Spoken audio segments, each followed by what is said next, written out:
السلام علیکم ورحمۃ اللہ وبرکاتہ۔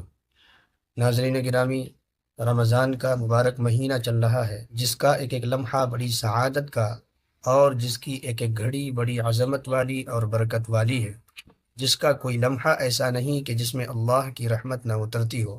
یہی وہ مہینہ ہے جس میں اللہ تعالیٰ نے قرآن کریم نازل فرمایا اور روزے فرض کیے تاکہ مسلمان تقوی اختیار کریں اور اللہ کی قربت حاصل کریں۔ چنانچہ اللہ تعالیٰ کا ارشاد ہے، یا ایھا الذین آمنوا کتب علیکم الصیام کما کتب علی الذین من قبلکم لعلکم تتقون، کہ اے ایمان والو، تم پر روزے فرض کیے گئے ہیں جیسا کہ تم سے پہلے لوگوں پر فرض کیے گئے تھے تاکہ تم متقی اور پرہیزگار ہو جاؤ۔ اب سوال یہ ہے کہ روزہ کس پر فرض ہے؟ تو جواب یہ ہے کہ روزہ ہر اس مسلمان مرد و عورت پر فرض ہے جو عقل مند اور بالغ ہو۔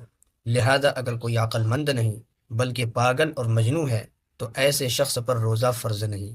اسی طرح نابالغ بچے اور بچی پر بھی روزہ فرض نہیں، البتہ 10 سال کے ہونے پر ترغیب دینی چاہیے۔ بالغ ہونے کے بعد کوئی رمضان کا روزہ جان بوجھ کر بغیر کسی عذر کے چھوڑتا ہے تو وہ اللہ کے نزدیک سخت گنہگار ہوتا ہے اور وہ سخت وعید کا مستحق ہوتا ہے۔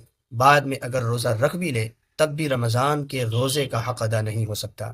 چنانچہ نبی کریم صلی اللہ علیہ وسلم کا ارشاد ہے، من افطر یوما من رمضان من غیر رخصت ولا مرض لم يقض عنه صوم الدہر کلہ وان صام، کہ اگر کوئی شخص رمضان کا روزہ بغیر کسی عذر کے چھوڑ دے، یعنی کوئی بیماری بھی نہ ہو اور نہ ہی حالت سفر درپیش ہو، ایسی صورت میں اگر بغیر کسی عذر کے رمضان کا روزہ اگر کوئی چھوڑتا ہے تو ساری زندگی بھی روزہ رکھ لے تب بھی رمضان کے روزے کا بدل نہیں ہو سکتا اور رمضان کے روزے کا ثواب حاصل نہیں کر سکتا۔ اس لیے ہر بالغ مسلمان کو روزہ ضرور رکھنا چاہیے۔